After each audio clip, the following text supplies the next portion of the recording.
Okay, so I'm going to continue on with tutorial 3. This will be part 2. So, are the following sequences considered to have Hamming or Levenstein distance? How much are the scores, and why would they be Hamming or Levenstein? So, in this case,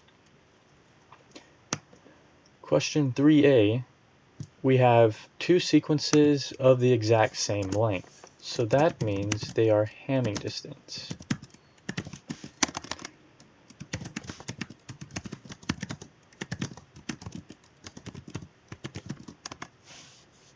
And then to calculate the score, we just count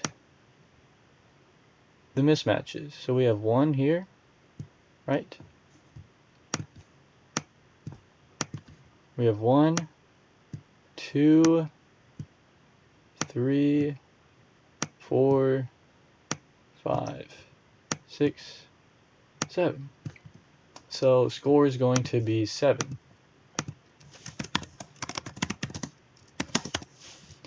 So that's the Hamming distance. And then Levenstein distance.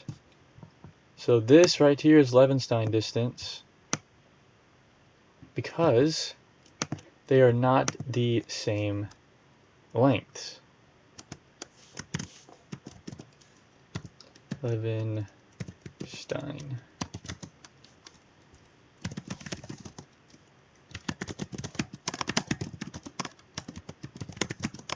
Not the same lengths. And the score is going to be how many mutations it would take to take one sequence and turn it into the other. So I'll just use this one as an example, as bottom sequence. So here we could turn G into A, and we could turn C into T to make these the same. You could turn this gap into a G. Let me make this more. Let me just mark these off here. So we got 1, 2, 3, and then here these are the same. They're already the same. Okay, but here we have a gap right here. We can turn this gap into a T, and we can turn this T to an A. So it looks like the score is going to be 5. So that's Levenstein and Hamming distance. Next, we're going to be using JALView to create a multiple sequence alignment. First, we are given a amino acid sequence, which is right here, and we need to identify its function and perform a multiple sequence alignment with similar sequences to this protein that's given, this polypeptide that's given. So first we need to open up, before I forget, I will have the URL, the link to download JALView, which is a free software for multiple sequence alignment editing, visualization, and analysis. So you can click on download and then go to download it for your correct operating system. Once you get it downloaded, you will be able to use the software appropriately. So here I'm going to continue on. Going to open up BLAST. Protein BLAST. We're going to use BLAST. We're going to use similarity searching to identify the identity of this sequence. We're going to assume, I'm using Quick BLAST by the way, just to make things quicker. So we're going to assume that based off of the similarity score, the sequences give us, the hits will give us an idea of what the sequence is or who it belongs to. So in this case, we have drosomycin. So this could be a drosomycin. It is drosomycin.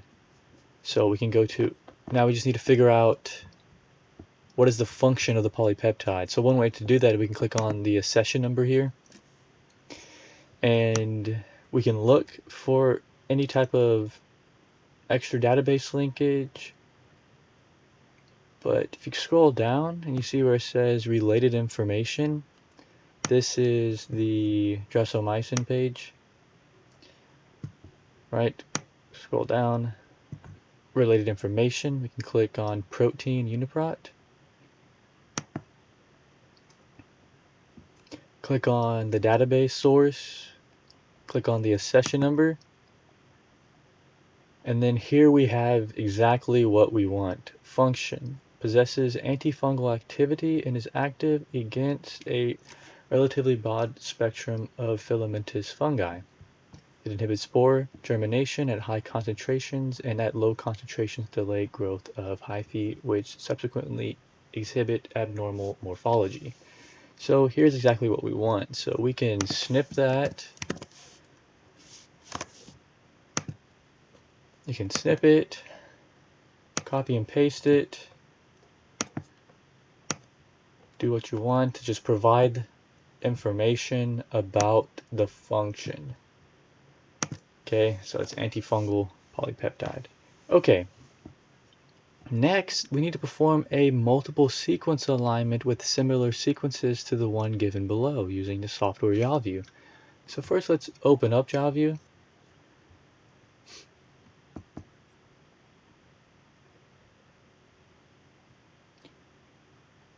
Wait for it to load.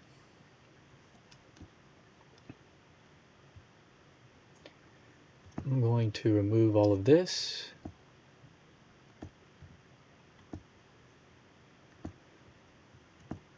Okay, so once we have JavaView open, we can go to File, and we're going to input sequences. And then from File, we can get our sequences. So first, what we need to do is actually get some sequences that are similar to the one that we submitted. So we can actually use BLAST for this. Now we can do Quick Blast, we can do PsyBlast, we can use PhiBlast, Blast P, Delta Blast. In this example, I'm just going to show you how you're going to use JavaView to create a multiple sequence alignment. Later on, or in the homeworks, you might be asked, maybe construct a multiple sequence alignment with sequences that might have the same pattern in yours. So you could use a pattern hit initiated blast, PSI blast. Pattern hit initiated blast, remember you need to have a consensus sequence that's within your sequence. PSI blast does not need this. It's less specific than PHI blast, so you're not as limited. And then delta domain blast, delta blast is even more specific and has more specificity. But you can just choose which one. In this case, I'm just going to do Quick Blast P. Going to submit the blast search. And then I'm going to take some sequences. As an example, I'll take some of them that have varying percent identity. So I'll take the 98%.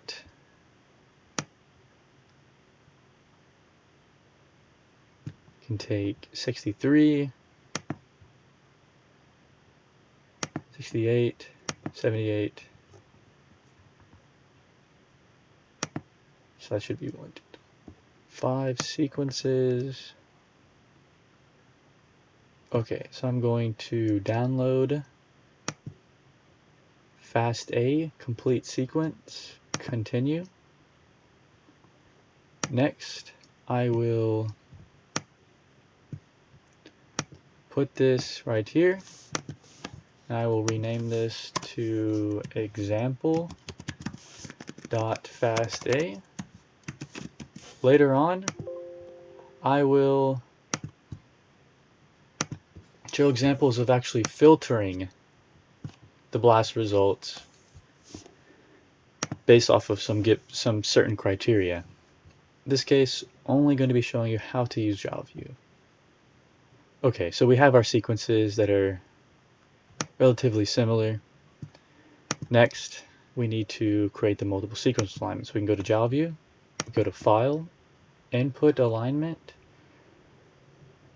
or input alignment from file, and go to example.fasta, open. Here's our alignment.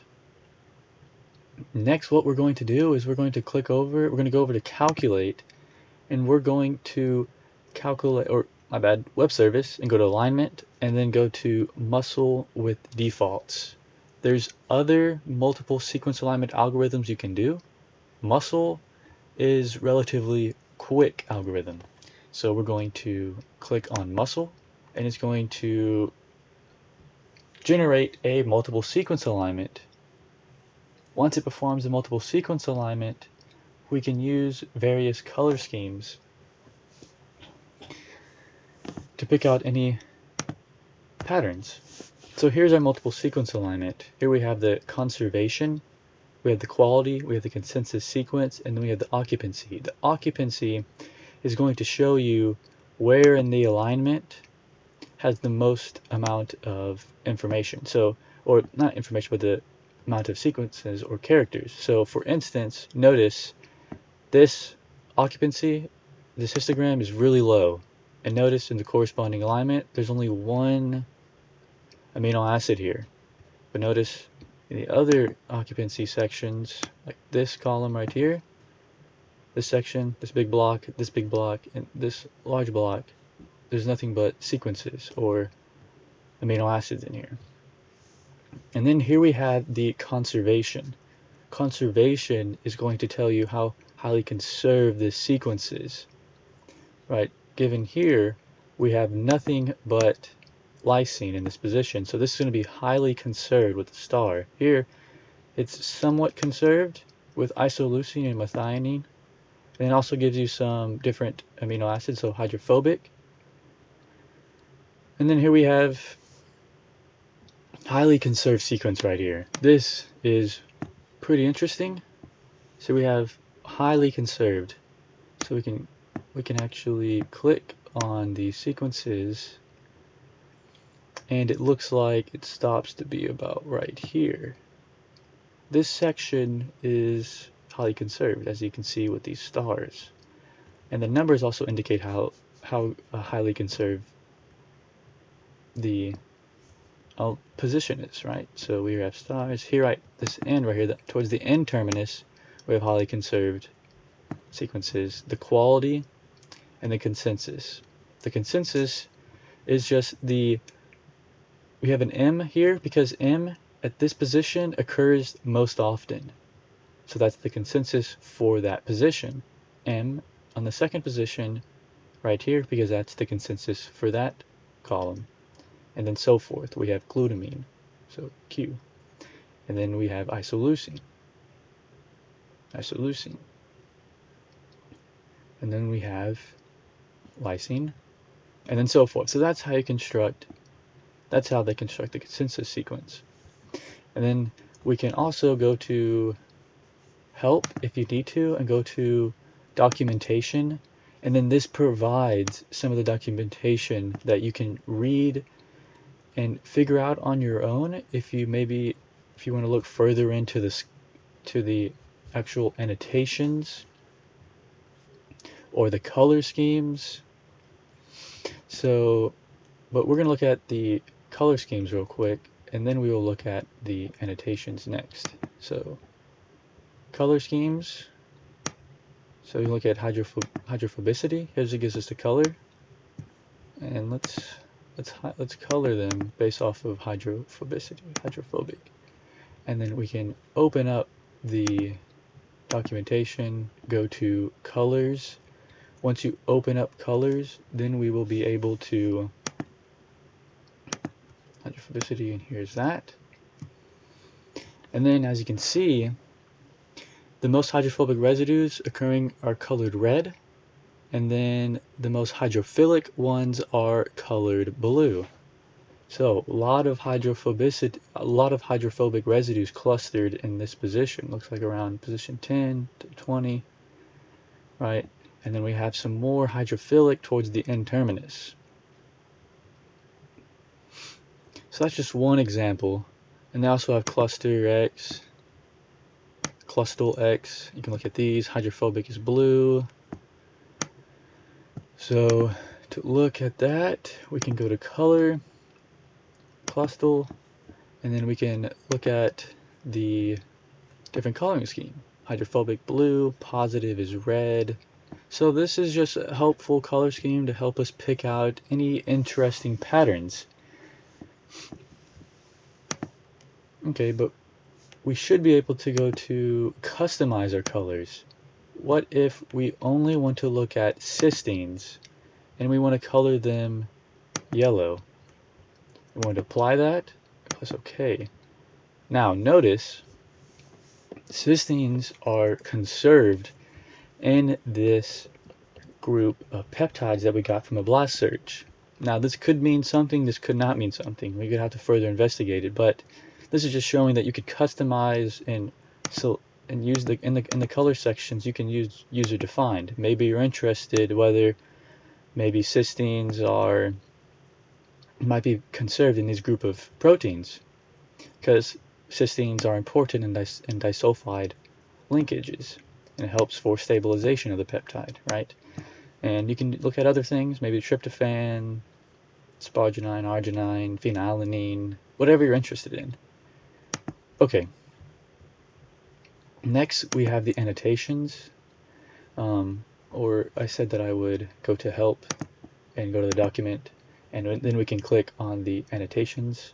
So alignment annotations, and this is where you can get more detailed information about the conservation, the quality, the consensus, and what you can do from there. Now, you can also have the consensus shown as a logo, right?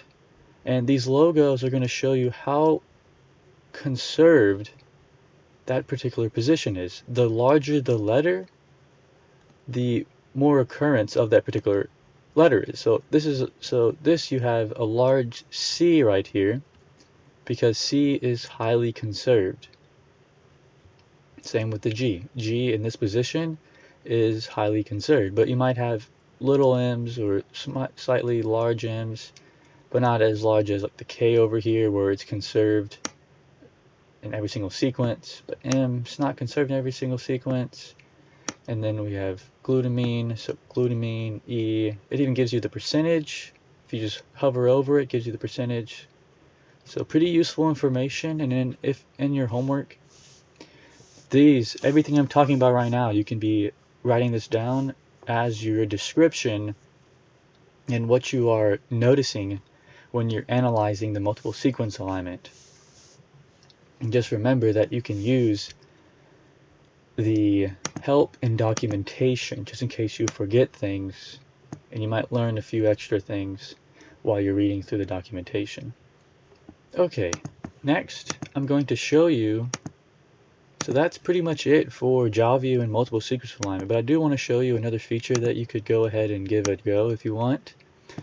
Is when you do a quick blast, you can do a smart blast search, and it should be at the top sometimes, or if that doesn't pop up, just type in smart blast NCBI, and then you should have some links to smart blast, and you can enter your protein sequence there and it'll do the smart blast for you.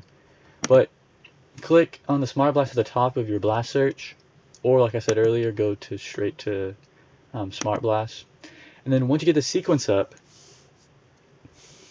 notice how it created a phylogenetic tree for you, and then it actually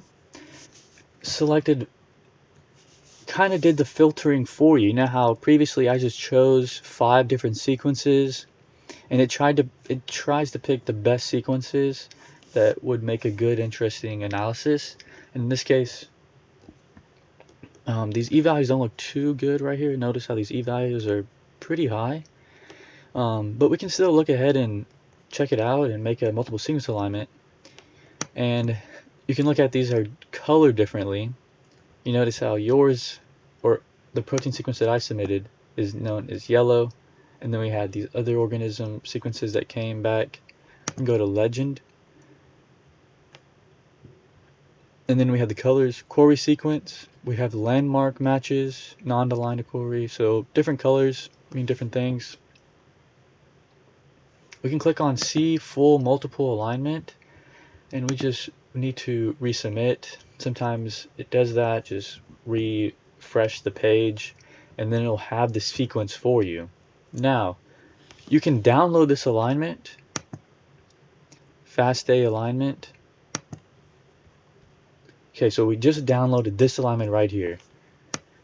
Now it's in a file format that we can actually use with JalView.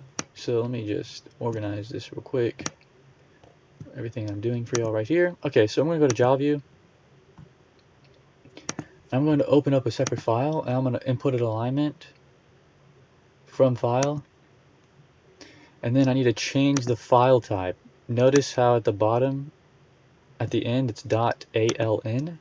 So we're going to click on the alignment that we got.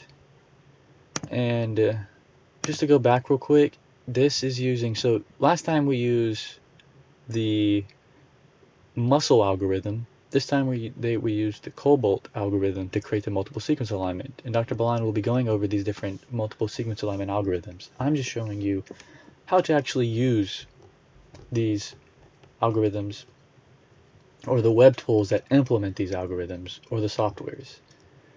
So I'm not going to realign them or anything. This is the alignment as is. This is what was made by Cobalt.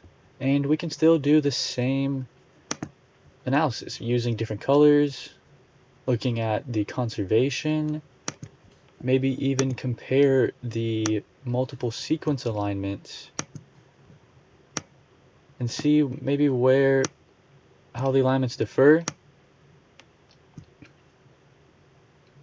between the muscle algorithm and the Cobalt algorithm.